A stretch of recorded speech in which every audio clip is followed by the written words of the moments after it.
मेरे प्यारे छात्रों, सृजन क्लासेस के इस वीडियो लेक्चर में आप सभी का बहुत बहुत स्वागत है। आज हम लोग अम्ल, भस्म और लवण चैप्टर के अंतर्गत अम्ल, भस्म और लवण के गुणों पर चर्चा करेंगे। साथ ही साथ हम लोग पीएच मान के महत्व के बारे में समझेंगे। ठीक है, तो स्टार्ट करते हैं आज का चैप्टर, तो जिसमें से है अम्ल, भस्म और भस्म के महत्वपूर्ण गुण। तो हम लोग गुण पर डिस्कस करते हैं। इसमें से पहला गुण है कि धातु जो है वह अम्ल एवं भस्म में से प्रत्येक से अभिक्रिया कर लवण एवं हाइड्रोजन गैस बनाते हैं। मतलब एक प्रॉपर्टी आप याद रखना है आपको कि अम्ल या भस्म कुछ भी हो, यदि उसके साथ धातु अभिक्रिया करता है तो निश्चित तौर पर वह हाइड्रोजन गैस बनाएगा ही और साथ ही साथ लवण बनाएगा। ठीक है, तो एक एग्जांपल हम अम्ल से संबंधित ले रहे हैं और एक भस्म से संबंधित ले रहे हैं। आपको हमेशा ध्यान रखना है कि भस्म का दूसरा नाम क्षारक भी है। चलिए खैर, अम्ल से पहले जिंक एक धातु है। यह तनु H2SO4 तनु के बारे में आपको पता है। तनु का मतलब हुआ तनिगो, मतलब बहुत ही थोड़ा सा मात्रा में, कम मात्रा में जल है और ज्यादा मात्रा में अम्ल है। तो तनु H2SO4 के साथ अभिक्रिया करता है तो वह बनाता है ZnSO4 और हाइड्रोजन गैस। तो ZnSO4 जो हो गया वह लवण हो गया आपका और हाइड्रोजन गैस तो हुआ ही। तो इस दोनों का विशेष गुण यही है कि दोनों हाइड्रोजन गैस ही बनाएगा, चाहे वह अम्ल अभिक्रिया करे चाहे वह भस्म अभिक्रिया करे। दूसरा चलते हैं, जिंक को भस्म से अभिक्रिया कराए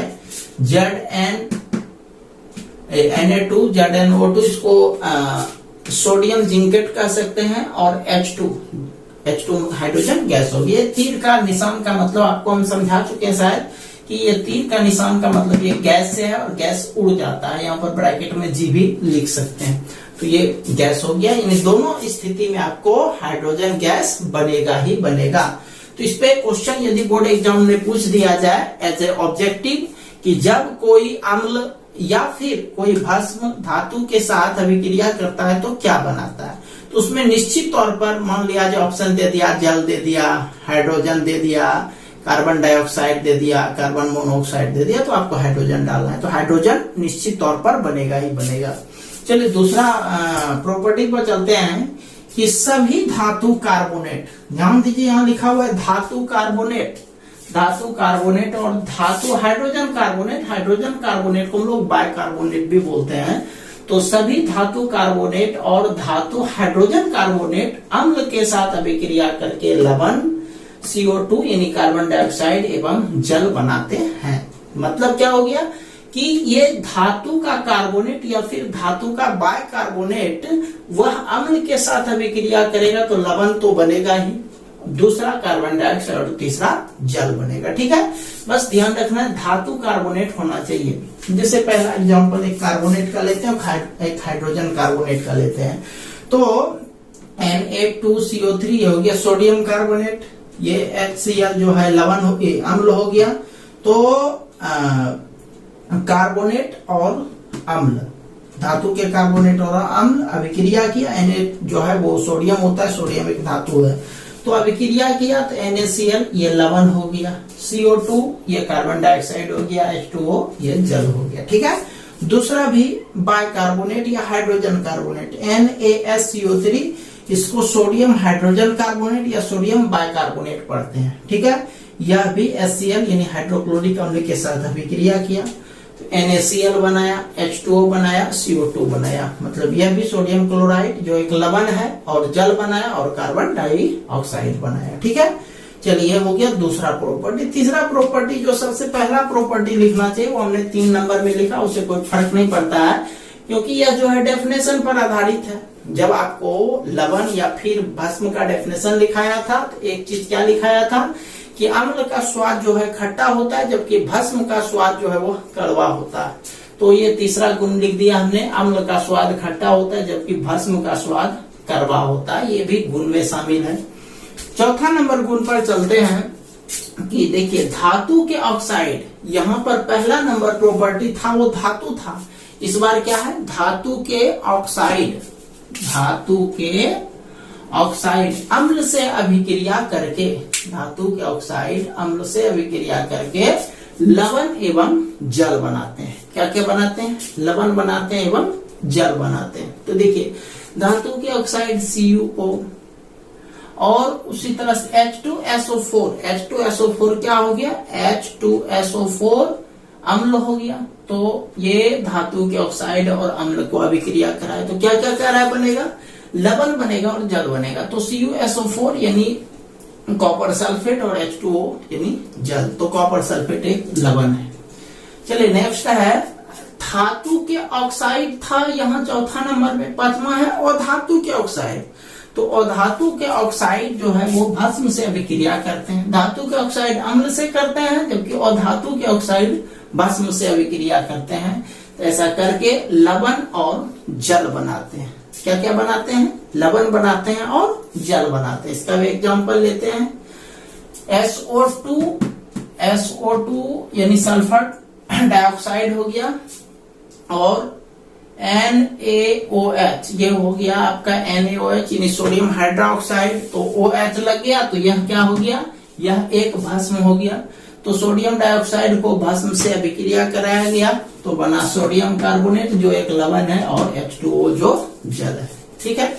प्रॉपर्टी नंबर छठा, अम्ल एवं भस्म परस्पर अभिक्रिया करके। यह एक स्पेशल गुण है कि अम्ल जो है, अम्ल का सबसे पहला बताए थे सबसे प्रमुख गुण में से एक है कि अम्ल जो है भस्म को अभिक्रिया करके उसको लवणीय बना देता है या उदासीन बना देता है, जबकि भस्म जो है अम्ल से अभिक्रिया करके उसको उदासीन कर देता है। यह इसका सर्वप्रमुख गुण है। तो यही चीज हो गया, अम्ल और भस्म जो है परस्पर अभिक्रिया करके क्या क्या बनाएगा? लवण बनाएगा और जल बनाएगा। तो HCl अम्ल हो गया, NaOH भस्म हो गया, तो NaCl सोडियम क्लोराइड यह लवण हो गया और H2O जल हो गया। यह एक निश्चित गुण आपको याद रखना है कि अम्ल और भस्म अभिक्रिया करेगा तो लवण और जल बनाएगा ही। इससे रिलेटेड दो रिमार्क लिखे हैं। पहला नंबर क्या है कि धातु के ऑक्साइड जो है वह क्षारीय होते हैं। ध्यान रखिएगा इस पॉइंट पर। पहला रिमार्क जो लिखे हैं याद रखने के लिए, ये बोर्ड एग्जाम में पूछा जा सकता है। साथ ही साथ ये कंपटीशन में भी पूछता है कि धातु के ऑक्साइड डैश होते हैं। तो धातु के ऑक्साइड क्षारीय होते हैं। क्या होते हैं? क्षारीय होते हैं। अब आपको रिमार्क पहला का एक रिलेशन बताते हैं चौथा नंबर के साथ। तो हम एक चीज पहले से जानते हैं कि अम्ल और क्षार अभिक्रिया करके क्या बनाते हैं, या फिर अम्ल और भस्म अभिक्रिया करके लवण और जल बनाते हैं। ये तो आपको हम प्रॉपर्टी नंबर छठा में लिखा चुके हैं कि अम्ल और भस्म अभिक्रिया करेगा तो क्या बनाएगा? वह लवण और जल बनाएगा। तो यहाँ पर आप देखो कि ये जो कॉपर ऑक्साइड जो है वह H2SO4 के साथ अभिक्रिया किया। तो खैर ये जो है धातु के ऑक्साइड जो होते हैं, धातु के ऑक्साइड क्या होते हैं? क्षार होते हैं। क्या होते हैं? क्षार होते हैं या भस्म होते हैं। तो क्षार अभिक्रिया किया और H2SO4 तो अम्ल है ही, तो अम्ल और क्षार अभिक्रिया करेगा तो लवण बनेबे करेगा। इसीलिए उस हिसाब से आप इसको याद रख सकते हैं। यही पहला रिमार्क था कि धातु के ऑक्साइड जो है वो क्षारीय होते हैं और क्षार और अम्ल अभिक्रिया करके लवण बनाते हैं। तो यहाँ पर ये हो गया क्षार, धातु का ऑक्साइड है तो ये क्षार हो गया, यह अम्ल हो गया तो लवण बनाएगा। तो इसमें कुछ एग्जांपल है, CuO, ZnO, zinc oxide, calcium oxide, ये सब हो गया आपका धातु के ऑक्साइड जो क्या होते हैं? क्षारीय होते हैं। जस्ट उसका उल्टा, और धातु के ऑक्साइड जो होते हैं वह अम्लीय होते हैं। इसीलिए धातु के ऑक्साइड जब भी अभिक्रिया करेंगे वो अम्ल से अभिक्रिया करेंगे, जबकि अधातु के ऑक्साइड जब भी अभिक्रिया करेंगे वो भस्म से अभिक्रिया करेंगे। ठीक है, ये ध्यान रखना है। तो अधातु के ऑक्साइड क्या होते हैं? अम्लीय होते हैं। तो और जब अम्ल है तो निश्चित तौर पर भस्म से अभिक्रिया करेगा। इसीलिए प्रॉपर्टी नंबर 5वां में देखिए कि अधातु के ऑक्साइड भस्म से अभिक्रिया कर रहा है। क्यों? क्योंकि अधातु का ऑक्साइड अम्लीय होता है, तो अम्ल और भस्म मिलकर के लवण और जल बनाएगा ही। तो वही यहाँ पर लिखा हुआ है। तो अधातु के ऑक्साइड अम्लीय होते हैं। CO2 यानी कार्बन डाइऑक्साइड, SO2 यानी सल्फर डाइऑक्साइड, ये हो गया आपका अधातु के ऑक्साइड। तो इसको याद रखना है। अधातु के ऑक्साइड क्या होते हैं? अम्लीय होते हैं। लेकिन कुछ अपवाद भी हैं, जो धातु के ऑक्साइड तो अधातु के ऑक्साइड हैं, लेकिन वह न तो अम्लीय होते हैं और न ही क्षारीय होते हैं। तो ये अपवाद है। कि H2O यानी एक तरह से जल हो गया, NO हो गया, CO हो गया, N2O हो गया, ये सब जो है ये सारे वो धातु के ऑक्साइड है। देख रहे हो ना, H जो है वो H मतलब हाइड्रोजन हो गया, N माना नाइट्रोजन हो गया, C माना कार्बन, ये सारे जो है ये अधातु के ऑक्साइड हैं। लेकिन तो यहाँ पर रूल क्या लिखा हुआ है कि अधातु के ऑक्साइड अम्लीय होते हैं, लेकिन ये जो है अधातु का ऑक्साइड रहते हुए भी न तो यह अम्लीय है और न ही यह क्षारीय है। क्षारीय माने भस्मीय, न तो अम्लीय और न ही क्षारीय है, तो बल्कि यह क्या है, यह उदासीन है। यानी आपसे यह क्वेश्चन पूछा जाए कि कुछ उदासीन ऑक्साइड के एग्जाम्पल बताएं, तो ये सब आपको याद रखना है। ठीक है, चलिए इसका स्क्रीनशॉट ले लीजिए एक ठो अच्छे से। चलिए ठीक है, इसको मिटाते हैं।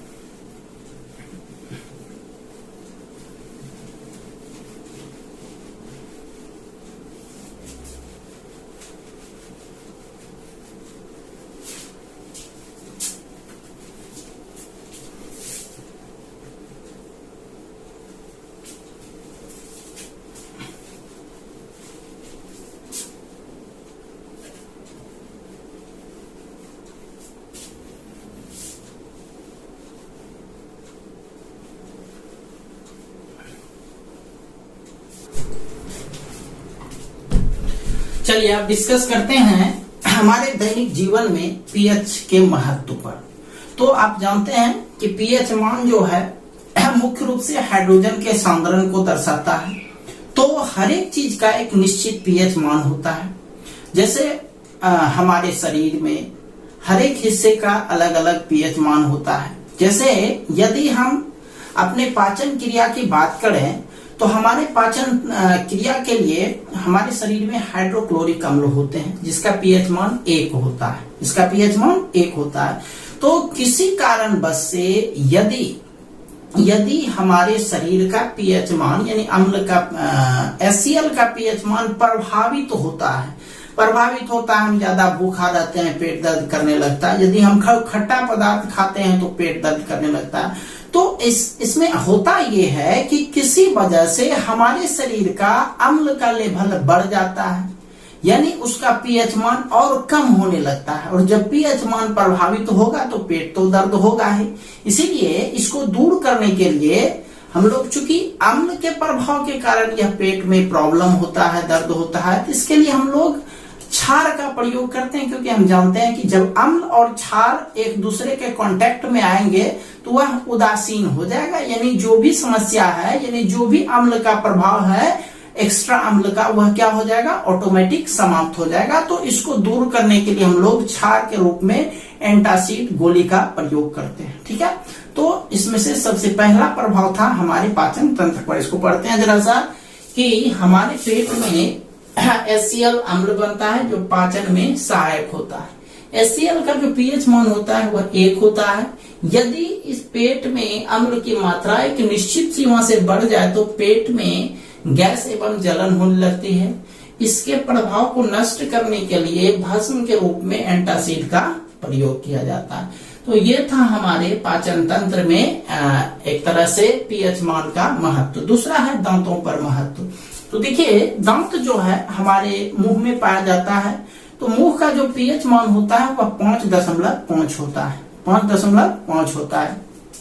तो जब हम लोग कोई मीठा पदार्थ खाते हैं, शर्करा युक्त पदार्थ खाते हैं, तो हमारे मुंह में जो भी जीवाणु मौजूद होते हैं उनके साथ अभिक्रिया करके अम्ल बना लेते हैं। क्या करते हैं, अम्ल बना लेते हैं। अम्ल का क्या गुण होता है, वो किसी चीज को जलाने का प्रयास करेगा। तो हमारे शरीर का जो सबसे मजबूत हिस्सा होता है वह होता है दांत का सबसे ऊपरी परत यानी इनामेल। तो जब अम्ल होता है वो क्या करता है, जब अम्ल बनता है तो अम्ल जो है वह दांत के ऊपरी परत का क्षरण करने लगता है, उसको नष्ट करने लगता है। लेकिन हमारी प्रकृति ने या हमारे शरीर के अंदर जो भी चीज बनता है, जो भी चीज नुकसान होता है, उसके बदले एक नया चीज जरूर तैयार रखता है। तो होता यह है कि जब वह अम्ल जो है हमारे दांत के ऊपरी परत को क्षरण करने का प्रयास करता है तो हमारे शरीर में लार मौजूद होता है जो क्षारीय होता है। तो हम जानते हैं कि क्षार जो है जब अम्ल से मिलेगा तो उसको उदासीन बना देगा, यानी उसके प्रभाव को कम कर देगा। लेकिन वो जो लार होता है वह बहुत ही कम मात्रा में हमारे अम्ल को, दांत पर जो अम्ल का प्रभाव होता है उसको कम मात्रा में रोकता है। लेकिन बाकी चीजों को रोकने के लिए हम लोग क्या करते हैं, पेप्सोडेंट यानी एक तरह से टूथपेस्ट का यूज करते हैं। टूथपेस्ट क्षारीय होता है जो हमारे शरीर के, हमारे दांत के हर एक हिस्से में पहुंच करके उन सारे हिस्से को क्षारीय, मतलब जहां जहां भी अम्ल पहुंचता है उन सारे अम्ल के साथ मिल करके उसको उदासीन बना देता है। इस कारण से हमारा दांत सुरक्षित रहता है।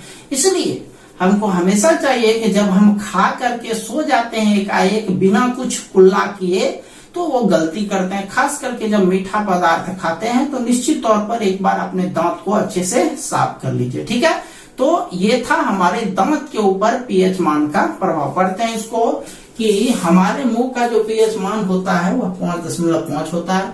जब हम शर्करा युक्त भोजन करते हैं तब यह मुंह में मौजूद जीवाणु अपघटित होकर अम्ल बनाता है। पहले पीएच मान था और उसमें अम्ल बन गया, तो अम्ल बन गया यानी वह और ज्यादा अम्लीय हो जाएगा, यानी पीएच मान कम हो जाएगा। तो मुंह का पीएच मान 5.5 से कम होने लगता है, जिससे दांत का ऊपरी परत यानी दंत बल्क या फिर इसको अंग्रेजी में इनामेल कहते हैं क्षतिग्रस्त होने लगता है। हमारे मुंह का लार हल्का क्षारीय होने के कारण इसके कुछ भाग को उदासीन तो बनाता है, लेकिन शेष अम्ल को नष्ट करने के लिए टूथपेस्ट का प्रयोग किया जाता है जो कि क्षारीय होता है, ठीक है। अब तीसरा है मिट्टी का प्रभाव। तीसरा है मिट्टी का प्रभाव। डिस्कस करते हैं इस पे मिट्टी के प्रभाव पर। तो देखिए, मिट्टी का जो पीएच मान होता है वह लगभग 7 के आसपास रहने पर वह मिट्टी अधिक उपजाऊ होती है। वह मिट्टी क्या होती है, उपजाऊ होती है। लेकिन किसी वजह से यदि उसका पीएच मान कम होने लगे या फिर अधिक होने लगे, यानी वह अम्लीय होने लगे या क्षारीय होने लगे, तो इससे उसके उपजाऊ क्षमता पर, उर्वरक क्षमता पर असर पड़ता है। तो इसलिए दोनों स्थिति में ज्यादा अम्लीय होगा तो भी उपजाऊ में फर्क पड़ेगा, ज्यादा क्षारीय होगा तो भी फर्क पड़ेगा। इसीलिए जब भी ज्यादा यह अम्लीय होने लगता है तो हम कुछ ऐसा पदार्थ मिलाते हैं जिससे यह ज्यादा अम्लीय होने से बच जाए, जिससे इसका जो उर्वरा शक्ति है वह हमेशा के लिए बरकरार रहे। पढ़ते हैं इसको।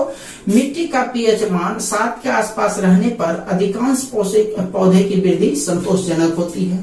मिट्टी के अत्यधिक अम्लीय या अत्यधिक क्षारीय होने पर पौधे की वृद्धि बाधित हो जाती है। इसके अत्यधिक अम्लीय होने पर उसमें कली चूना यानी कैल्शियम ऑक्साइड, बखड़ा चूना या फिर कैल्शियम कार्बोनेट CaCO3 डालकर इसके पीएच मान को नियंत्रित किया जाता है, यानी पीएच मान को 7 के आसपास ही रखा जाता है।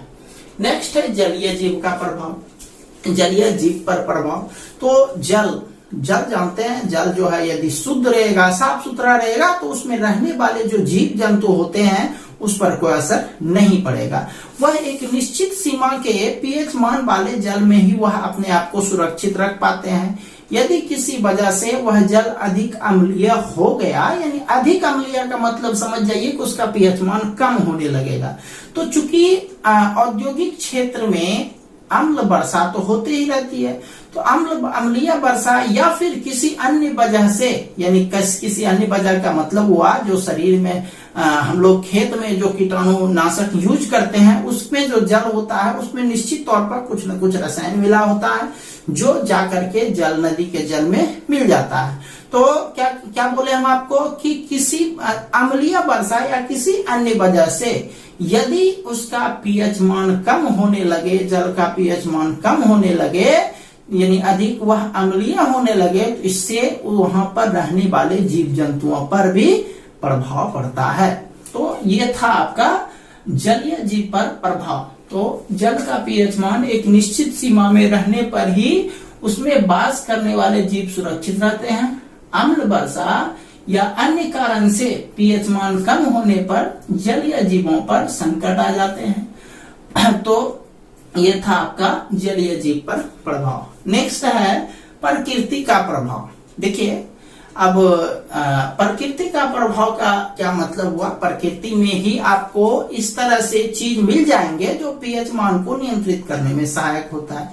जैसे एक पौधा होता है जिसका नाम होता है नेटल, नेटल का पौधा। तो नेटल के पौधे में कुछ रोए होते हैं, मतलब उसके पत्तों में कुछ रोम टाइप के होते हैं। यदि आप चल रहे हैं और यदि उन पत्तों का जो रोम होता है यदि आपके किसी शरीर के किसी हिस्से में यानी चमड़े में यदि आपको स्पर्श कर गया तो वहां पर आपको खुजली होने लगेगी। खुजली तो समझते हो आप लोग, तो वो होने लगेगा।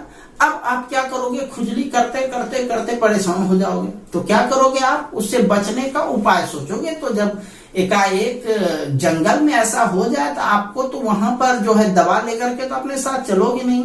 तो ऐसा यदि होता है तो उसी के आसपास जो है नेटल के पौधे के आसपास ही एक और पौधा होता है जिसका नाम है डॉग, डॉग का पौधा। तो डॉग का पौधा जो होता है उसमें क्षारीय गुण होता है। और ये जो आपका नेटल का पौधा था उसके पत्तों में जो आपको स्पर्श करने पर खुजली होने लगता है तो उसमें अम्ल होता है, मेथेनोइक अम्ल या फिर फॉर्मिक अम्ल होता है।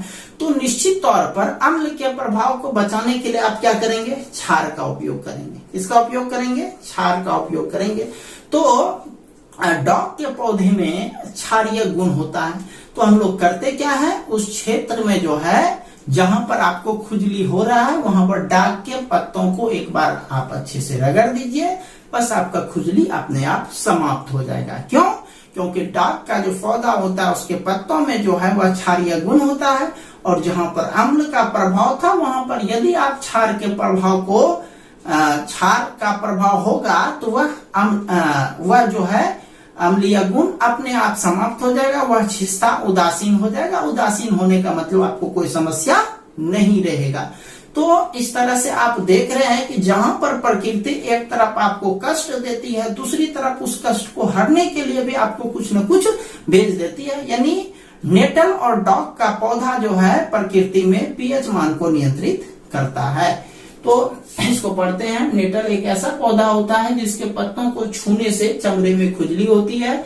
यह खुजली पत्ते द्वारा मेथिनोइक अम्ल के स्राव के कारण होती है। उस पौधे के आसपास ही डॉग का पौधा होता है